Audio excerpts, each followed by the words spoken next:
What if I told you that one of these 2009 Sacagawea coins sold for over $400? Weighing over 8.10 grams and made up of over 77% copper, this coin had over 39 million 2009 P coins minted and over 35 million of the 2009 D coins minted.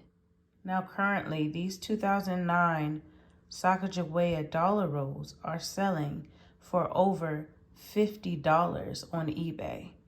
As you can see, the value that the US Mint gives it is $25 face value, but these are selling for almost double that.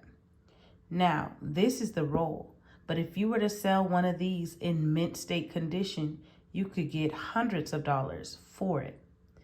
In fact, one sold in a mint state 68 condition for $441. Check this sale out.